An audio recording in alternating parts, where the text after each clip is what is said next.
I'm staring at my security camera footage at 2:47 a.m., and I can't believe what I'm seeing. There, she is, Linda Prescott, president of our homeowners association, crouched in my backyard, using a crowbar to pry open my sliding door. The same woman who'd been harassing me for months about my violations. The same woman who called the police on me twice for suspicious activity in my own home. My hands are shaking as I watch her stage what looks like a break-in at my house. She's wearing all black, a ski mask, gloves, the works. But here's the thing Linda didn't count on. My new security system has night vision, and it caught everything. Every calculated move, every stage detail, every lie she was about to tell the police.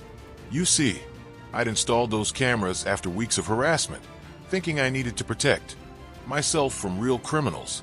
I never imagined the biggest threat to my home would be wearing a neighborhood watch badge and carrying a clipboard. But Linda Prescott was about to learn that when you mess with someone's sanctuary, their safe space, their home, you better make damn sure you don't leave evidence. Because what happened next didn't just expose Linda's lies. It brought down an entire corrupt HOA empire built on fear, intimidation, and control. This is that story. Let me take you back to the beginning, because none of this makes sense without context. 18 months ago, I was living the dream I'd worked toward my entire adult life. At 28, I'd finally saved enough for a down payment on my first house. Not just any house, a beautiful 3-bedroom craftsman-style home in Willowbrook Estates, what the real estate listings called a premier gated community with exceptional amenities. I remember the day I got the keys. March 15th, a crisp Saturday morning. My mom cried when I FaceTimed her from the front steps. "Look at you," she said, her voice breaking with pride. "My baby owns a house." It felt surreal. Growing up in a tiny apartment with paper-thin walls, I used to dream about having my own space. A place where I could paint the walls any color I wanted. Where I could play music without worrying about neighbors. Where I could just breathe. The neighborhood was everything I'd hoped for. Tree-lined streets with names like Maple Grove and Oakwood Lane. Houses with perfectly manicured lawns and flower beds that looked like something out of a magazine. Kids riding bikes while parents watched from front porches. It was the American dream packaged in a neat little subdivision with a fancy brick entrance and a guard gate that made you feel important just driving through it. The first few months were bliss. I spent weekends at Home Depot, picking out plants for my flower beds.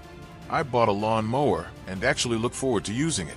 I hosted my first dinner party in May. Just a few friends from work, but seeing them gathered around my dining room table in my house felt like the ultimate achievement. My next-door neighbors, the Hendersons, were retired and lovely.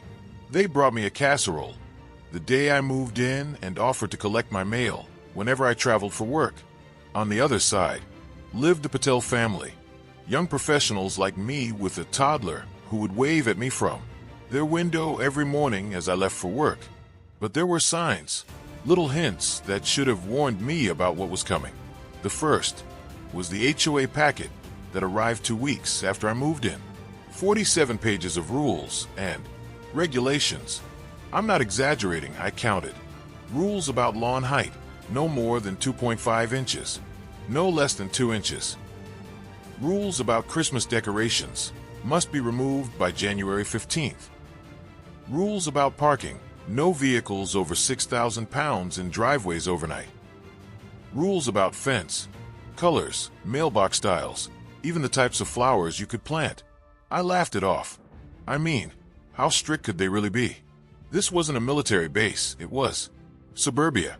I figured the rules were just there as guidelines, maybe to keep someone from painting their house hot pink or parking a rusty truck on their lawn. I was wrong. So very, very wrong. The second sign was Linda Prescott herself. I met her at the neighborhood barbecue in June, a welcome new residents event held at the community clubhouse.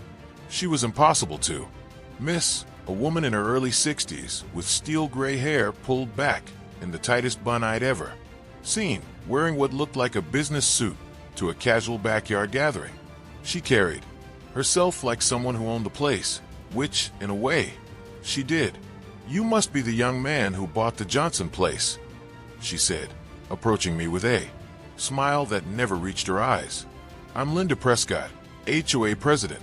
Welcome to Willowbrook Estates." Something about her tone made it sound less like a welcome and more like a warning. She handed me her business card. Yes, she had business cards for being HOA president, and told me she looked forward to working with me to maintain our community standards. I should have paid attention to that phrase, working with me. It wasn't an offer of cooperation. It was a declaration of control. The first violation notice arrived on a Tuesday in August. I was getting ready for work when I saw the official-looking envelope taped to my front door. Notice of covenant violation. It read, in bold red letters across the top. My heart sank before I even opened it. "Dear Mr. Matthews," it began, "it has come to the attention of the Architectural Review Committee that you have installed exterior lighting that is not in compliance with Section 4.7 of the Willowbrook Estates CC and RS. Specifically, the solar pathway lights along your front walkway exceed the permitted height of 24 inches and emit a light color that is not approved warm white. You have 14 days to remedy this violation or face a fine of $50 per day." I stood there in my work clothes, staring at this letter about my pathway lights, the same lights that had been featured in the recommended for community use section of the HOA newsletter just 3 months earlier, the same lights that half my neighbors had installed after seeing mine. I called the HOA office immediately. A bored-sounding woman named Janet answered. "Oh yes, Mr. Matthews. Mrs. Prescott filed that violation personally. She did a walkthrough of your property last weekend." "She walked through my property? Without permission?" The CC and RS grant the HOA board access to any property for inspection purposes, Janet recited like she'd said it 1,000 times. "It's in Section 12.3. I was furious, but I removed the lights. It wasn't worth fighting over something so petty. I was wrong again. Compliance wasn't going to make this stop. It was going to make it worse. 2 weeks later, another notice. This time it was about my mailbox. Apparently, the numbers I'd installed were too large and not an approved font style. The font style. I wish I was making this up. I had to replace perfectly good house numbers because Linda Prescott decided they weren't. In Times New Roman. September brought 3 more violations. My garbage cans were visible from the street for more than 24 hours after pickup. I was traveling for work. My car was parked improperly in my own driveway. One tire was allegedly 6 inches over the designated parking area. And my worst offense yet, I had hung a small American flag from the post on my front porch. Yes, you heard that right. The American flag was a violation. Unauthorized flag display. The notice read, "Only flags approved by the Architectural Review Committee may be displayed, and only during federally recognized holidays." This one pushed me over the edge. I called Linda directly. "Mrs. Prescott, this is ridiculous. It's an American flag. I'm a veteran." That wasn't entirely true. I'd done 2 years in the National Guard, but I was desperate. "Mr. Matthews," she said in a voice so condescending it made my skin crawl, "I appreciate your service, but rules are rules. The flag is not the approved size, and it's not a federal holiday. If we make exceptions for one person, we have to make exceptions for everyone. I'm sure you understand." I didn't understand. I was being fined $50 a day for displaying the American flag. The total was up to $300 by the time I took it down. But Linda was just getting started. October was when things got personal. I came home from work one evening to find a notice that made my blood run cold. Property inspection report. Interior compliance review scheduled. She wanted to inspect the inside of my house. This is insane. I told my neighbor, Mr. Henderson, over the fence the next morning. She can't just walk into my house, can she? His face said it all before he spoke. "Son, Linda Prescott's been doing this for 8 years. She's Run off 12 families in that time. Good people. The Kowalskis, remember them? They moved. And right before you did. I nodded. I'd wondered why their house had gone up for sale so quickly. Linda decided their dog barked too much. Fined them $100 a day until they either got rid of the dog or moved. They chose to move. My stomach dropped. What about the Architectural Review Committee? The board? Doesn't anyone stop her? Mr. Henderson laughed, but there was no humor in it. Son, Linda, I asked the board. Her husband, Paul, is the treasurer. Her best friend, Nancy, is the secretary. Her brother-in-law, Tom, is the vice president. They vote on everything together, and they always vote Linda's way. That night, I couldn't sleep. I lay in bed thinking about my dream home becoming a nightmare, about the casserole dish from the Hendersons that I still hadn't returned, about the mortgage payments I'd be making for the next 27 years, about starting over somewhere else, because a bored retiree with too much time and too much power had decided to make my life hell. The interior inspection was scheduled for the following Friday. Linda arrived with her clipboard and measuring tape, wearing latex gloves like she was about to perform surgery. She spent 2 hours in my house, photographing everything, measuring window heights, checking the paint, colors against some mysterious approved palette. She found violations, of course. My kitchen backsplash was too reflective. The light fixture in my dining room was inappropriate for the architectural style. The worst part was watching her take pictures of my personal belongings, my furniture, my life, like she was documenting evidence of crimes. You'll receive a full report within 48 hours, she said as she left, not even trying to hide her satisfaction. The report was 6 pages long. 6 pages of violations for the inside of my house. Things like living room wall color not in harmony with community standards and bedroom furniture. Arrangement creates traffic flow concerns. The fines totaled $1,200. I was paying $1,200 in fines for how I had arranged my own furniture in my own bedroom. That night, I called my mom, and for the first time since I was a kid, I cried. Real ugly, frustrated. Tears. I don't know what to do. I told her, I can't afford to move, but I can't afford to stay either. Baby, she said in that voice that had comforted me through skinned knees and broken hearts. Bad people count on good people giving up. Don't you dare give up. November brought the breaking point. I woke up on a Saturday morning to the sound of drilling. Not construction drilling, the careful, methodical drilling of someone installing something. I looked out my bedroom window and nearly choked on my coffee. Linda Prescott was in my backyard, drilling holes in my fence post, installing a security camera, pointed directly at my back door. I ran outside in my pajamas. What the hell are you doing? She looked up calmly, like installing surveillance equipment on someone else's property was the most natural thing in the world. Good morning, Mr. Matthews. The board has voted to install security monitoring in your backyard to document your continuing violations. You can't put cameras on my property. Actually, she said, pulling out a folded document. According to Section 15.2 of the CC and RS, the HOA has the right to install monitoring equipment on any property where repeated violations have occurred. Your property qualifies. I snatched the paper from her hands and read it. There it was, buried in the legal language I'd been too trusting to read carefully when I signed my mortgage. The HOA could install surveillance on my property if they deemed it necessary for community compliance purposes.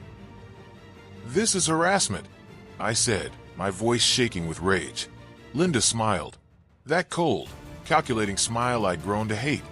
This is enforcement, Mr. Matthews. Perhaps if you'd been more cooperative, we wouldn't need such measures. She finished installing the camera while I stood there in my pajamas, feeling helpless and violated. Then she packed up her tools and walked away like nothing had happened. I spent that weekend researching lawyers, but every consultation gave me the same answer. Fighting the HOA would cost more than I could afford, and I'd probably lose anyway. The CC and RS were ironclad. and I'd signed them when I bought the house. But Linda had made one crucial mistake. She'd push me to the edge, and when you push someone to the edge, they might just push back. The camera incident was my wake-up call. I realized I had two choices: accept defeat and let Linda Prescott destroy my life piece by piece, or fight back with everything I had. The problem was, I didn't know how to fight back against someone who held all the cards. She had the law on her side, the board support, and 8 years of experience terrorizing homeowners. But I had something she didn't. Nothing left to lose. That Sunday night, I sat at my kitchen table with a legal pad and started making a plan. I wrote down everything that had happened since I'd moved in. Every violation notice, every fine, every interaction with Linda. The pattern that emerged was disturbing, but also revealing. She wasn't just power-hungry. She was sloppy. In her eagerness to find violations, she'd bent rules, ignored procedures, and made mistakes. The first thing I did was order my own security cameras. If Linda wanted surveillance, she was going to get it, but not the kind she expected. I spent my entire Christmas bonus on a professional-grade system with night vision, motion detection, and cloud storage.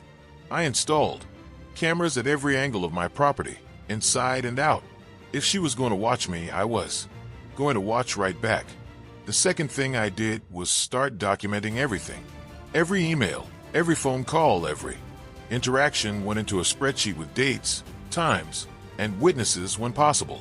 I requested copies of all my violation notices and HOA communications through the proper channels. I even filed a Freedom of Information request with the county to get records of any complaints or permits filed by the HOA. That's when I discovered something interesting. Linda had been filing false reports with the county for months. Reports claiming I was operating a business out of my home. I wasn't. That I was storing hazardous materials in my garage. I wasn't. And that I was violating building codes with unauthorized modifications. I definitely wasn't. Each false report had triggered county inspections that found no violations, but the reports were still there in my file, making me look like a problem homeowner. The third thing I did was reach out to other residents. I started with Mr. Henderson, who'd been helpful from the beginning. He introduced me to others who'd had run-ins with Linda. The Patel family next door, who'd been fined for their non-conforming holiday decorations. The Johnsons, 2 streets over, who'd been cited for their children's playground equipment. And most importantly, the Kowalskis. Yes, the family who'd moved away because of the barking dog dispute had decided to fight back. Tom Kowalski had kept detailed records of his interactions with Linda, and what he told me made my blood boil. She would file noise complaints about our dog at times when we weren't even home. He explained over coffee at a local diner.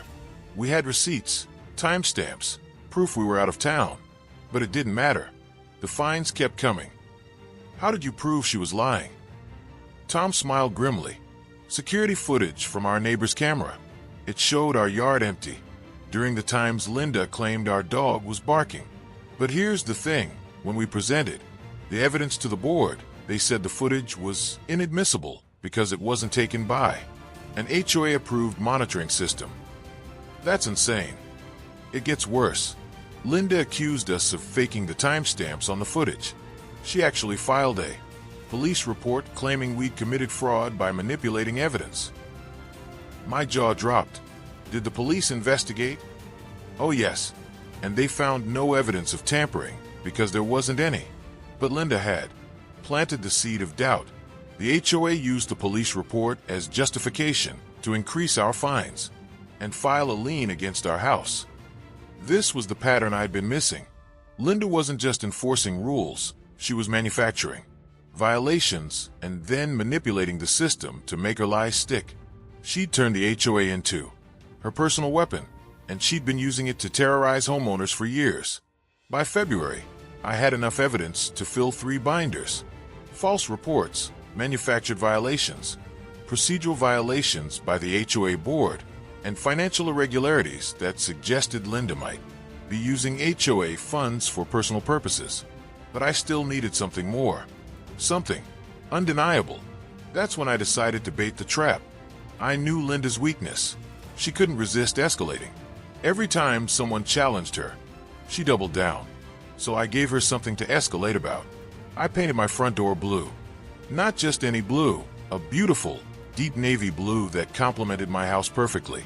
It was gorgeous, tasteful, and definitely not on the approved color list. I knew she'd see it within hours. The neighborhood gossip network was better than any surveillance system. The violation notice arrived the next day, as expected. But this time, I was ready for her. Response. I appealed the violation through the proper channels, requesting a hearing with the full board. In my appeal letter, I cited precedent from other neighborhoods, color theory principles, and even historical significance of blue doors in American architecture. I made my case so thoroughly and professionally that Linda couldn't simply dismiss it. The hearing was scheduled for the third Thursday of February, and I knew Linda would prepare for it like a military operation. What she didn't know was that I was counting on her obsessive nature to trigger the mistake I needed. The day before the hearing, I did something that seemed completely unrelated. I ordered dinner to be delivered to my house at exactly 8 p.m. I made sure to mention to several neighbors that I'd be having dinner with friends and might be up late celebrating, win or lose. Then I left my house at 6 p.m. and drove to a hotel 15 miles away. I checked in under my own name, paid with my credit card, and made sure the desk clerk remembered me by asking detailed questions about their breakfast hours and local attractions. I needed an airtight alibi for what I suspected was about to happen, because I knew Linda Prescott. I knew her need for control, her inability to let anyone challenge, her authority, and her complete lack of respect for other people's property. I knew that if she thought I was distracted, celebrating prematurely, with witnesses in my house, she might just try something desperate. I was right. At exactly 2:47 a.m., my security system sent an alert to my phone. Motion detected in the backyard. I was wide awake in my hotel room, having barely slept, waiting for this moment. I opened the app and watched in real time as Linda Prescott, dressed in all black with a ski mask, approached my sliding door with a crowbar. My hands were shaking as I watched her work. She wasn't just breaking in, she was staging a break-in. She pried the door open carefully, making sure to leave obvious tool marks. She scattered some of my patio furniture around to simulate a struggle. She even broke one of my planters and spread the dirt around to make it look like someone had stumbled in the dark. But the most chilling part was watching her go inside my house. For 15 minutes, she was in there, and I could see her moving from room to room through my interior cameras. She wasn't stealing anything. She was planting evidence.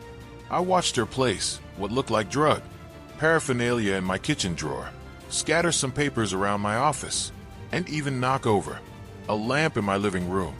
Then she made her fatal mistake. As she was leaving through the back door, she pulled off her ski mask for just a moment to wipe sweat from her forehead. The night vision camera caught her face in perfect detail. Linda Prescott, HOA president and self-appointed guardian of community standards, had just committed breaking and entering, vandalism, and evidence planting. But she wasn't done. I watched her circle around to the front of my house and use her own key, her master HOA key that she'd had made for emergency purposes, to enter through the front door. She turned on the lights, looked around at the crime scene she'd created, and then called the police. I couldn't hear her conversation, but I could see her on my doorstep, gesturing dramatically, playing the concerned neighbor who'd noticed suspicious activity. 20 minutes later, the police arrived. I recorded everything from my hotel room, downloading the footage to multiple cloud storage accounts and emailing copies to myself. By the time the sun came up, I had an unbreakable chain of evidence showing Linda Prescott committing multiple felonies. But I didn't call the police right away. I had a better plan. I drove home around 9 a.m. to find my house wrapped in police tape and Linda Prescott holding court with a group of neighbors, playing the role of the concerned community leader who'd discovered the terrible crime. "Oh, Mr. Matthews," she called out when she saw me, her voice dripping with fake sympathy. Thank goodness you're safe. I'm so sorry about what happened to your home. Officer Martinez, who was handling the case, filled me in on what Linda had reported. She'd been walking her dog early in the morning when she noticed my back door was open and furniture was scattered around my patio. She called the police immediately, worried that I might be hurt. Did you notice anything missing? Officer Martinez asked. I walked through my house with him, acting shocked and upset as we discovered the planted evidence together. In my kitchen drawer, he found a small baggie of what looked like marijuana and a digital scale. In my office, important-looking documents were scattered around. In my living room, electronics were moved and that lamp was broken. I need to ask you some questions about these items, Officer Martinez said, holding up the baggie. I've never seen that before in my life, I said, which was true. Linda, who had somehow managed to insert herself into the police investigation, made a show of looking surprised and concerned. Oh my goodness, drugs? In our neighborhood? Mr. Matthews, I had no idea you were involved in that sort of thing. That's when I knew it was time to spring my trap. Officer Martinez, I said, I think there's something you need to see. I have a complete security system, and it recorded everything that happened last night. Linda's face went pale. Security system? Oh yes, I said, looking directly at her. I installed it a few months ago after someone put an unauthorized camera on my property. It records everything in high definition with night vision and audio. Would you like to see what really happened? The next hour was the most satisfying 60 minutes of my life. We all gathered in my living room. Officer Martinez, his partner Officer Chen, Linda Prescott, and 2 other board members who'd shown up to support the investigation. I connected my laptop to my TV and pulled up the footage. The first clip showed Linda approaching my house at 2:47 a.m., dressed in black, carrying a crowbar. Mrs. Prescott, Officer Martinez said slowly, can you explain why you're in this video? That's not. The timestamp must be wrong, Linda stammered. The second clip showed her breaking open my sliding door, staging the scene, and entering my house. And can you explain what you're doing here? Linda was hyperventilating now. This is some kind of trick. He's manipulating the footage. This is fraud. The third clip was the kill shot. Linda pulling off her ski mask, her face clearly visible in the night vision camera. Mrs. Prescott, Officer Chen said, standing up and reaching for her handcuffs. You're under arrest for breaking and entering, vandalism, and filing a false police report. But I wasn't done yet. As they read Linda her rights, I pulled up one more video. The footage of her using her HOA master key to enter my house through the front door after she'd committed the break-in. You might also want to add burglary tools and abuse of authority to those charges, I suggested. The look on Linda Prescott's face as they led her away in handcuffs was worth every violation. Notice every fine, every sleepless night she'd caused me. But the best part was the reaction of the other board members. Did you know she had master keys to our houses? Nancy, the HOA secretary, asked Paul, Linda's husband and the board treasurer. Paul looked like he might faint. She said they were for emergencies. How many emergencies have there been? Officer Martinez asked. That afternoon, news of Linda's arrest spread through the neighborhood like wildfire. By evening, my phone was ringing nonstop with calls from neighbors who'd been victimized by her. Over the years, the stories were even worse than I'd imagined. The Patel family told me about the time Linda had called Child Protective Services on them, claiming their toddler was being neglected because he'd been playing in their front yard, unsupervised. The investigation found no wrongdoing, but the trauma to their family was devastating. Mrs. Chun from Oakwood Lane revealed that Linda had been entering her house without permission for months, claiming to check for unauthorized modifications. She'd been too scared to speak up because Linda had threatened to file a lien against her property. The Hendersons admitted they'd been paying Linda $200 a month in what she called expedited compliance fees to avoid violation notices. She told them it was a legitimate HOA program. But of course, no such program existed. By the end of the week, 12 families had come forward with evidence of Linda's abuse of power. The police investigation expanded into a full criminal enterprise case, and the county district attorney announced that Linda would face multiple felony charges. Linda Prescott's trial became local news. The footage of her staging the break-in was played on every station in the city, and the story of the corrupt HOA president who terrorized her own neighborhood made headlines for weeks. The evidence against her was overwhelming, not just my security footage, but financial records showing she'd been embezzling HOA funds, documentation of her false police reports, and testimony from dozens of homeowners she victimized. She was convicted on 17 felony counts and sentenced to 4 years in prison, followed by 5 years of probation. The judge called her actions a profound violation of trust and a systematic campaign of harassment against innocent homeowners. But the real victory was what happened to our neighborhood afterward. The HOA board was completely dissolved and reconstituted with new members elected by the homeowners. The first act of the new board was to eliminate 80% of the existing rules, keeping only those related to actual safety and property maintenance. The Architectural Review Committee was disbanded entirely. The illegal master keys were collected and destroyed. The surveillance camera Linda had installed on my property was removed and replaced with a community garden that the Patel family designed and maintains. Most importantly, we implemented new governance rules that prevent any one person from gaining the kind of power Linda had wielded. Board meetings are recorded and posted online. All financial records are audited quarterly by an independent firm, and any homeowner can call for a vote of no confidence in any board member at any time. 6 months after Linda's conviction, the Kowalskis moved back to the neighborhood. They bought a house 3 streets over from their old one. And yes, they brought their dog. The same dog that had supposedly been barking during the times they weren't even home. He's a sweet, quiet golden retriever named Charlie, who's become the neighborhood mascot. My house still has the blue front door. The new board voted unanimously to approve it, along with a new policy allowing homeowners to choose from any tasteful color palette.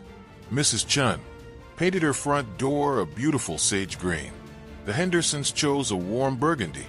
Even Paul Prescott, Linda's ex-husband who stayed in the neighborhood after their divorce, painted his door a cheerful yellow. Looking back, I realized Linda Prescott gave me something I never expected. She taught me the importance of standing up to bullies, no matter how much power they think they have. She showed me that sometimes the only way to stop someone from destroying your peace is to fight back with everything you've got.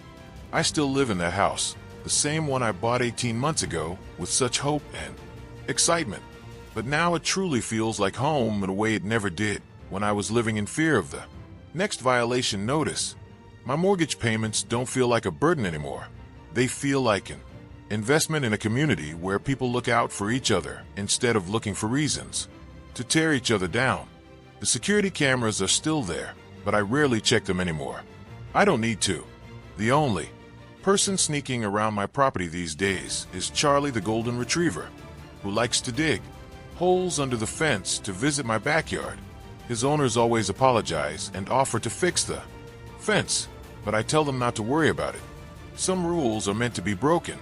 Last month, I got a letter in the mail from a state prison where Linda Prescott is serving her sentence.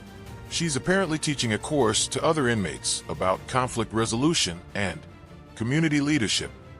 The irony is so thick you could cut it with a knife. But you know what? I hope she's learning something useful in there. I hope she's discovering what it means to build people up instead of tearing them down. I hope she's realizing that true leadership comes from serving others, not controlling them. Because if there's one thing I learned from this whole experience, it's that home isn't just about the house you live in. It's about the community you build with the people around you. Linda Prescott tried to destroy that sense of community with her rules and fines and surveillance cameras, but in the end, she actually made it stronger. Sometimes the worst thing that happens to you becomes the best thing that ever happened to you. You just have to be willing to fight for it. And sometimes, all it takes is one person standing up to change everything. Even if that person is just a 28-year-old guy with a blue front door and a really good security system. The neighborhood barbecue is next weekend. This year, for the first time since Linda's reign of terror began, every single family on our street is planning to attend, including the Kowalskis and Charlie. I think that says everything you need to know about what we've built here. Not with rules and regulations and violation notices, but with trust, respect, and the simple understanding that home is supposed to be the place where you feel safe. Linda Prescott forgot that, but we never will.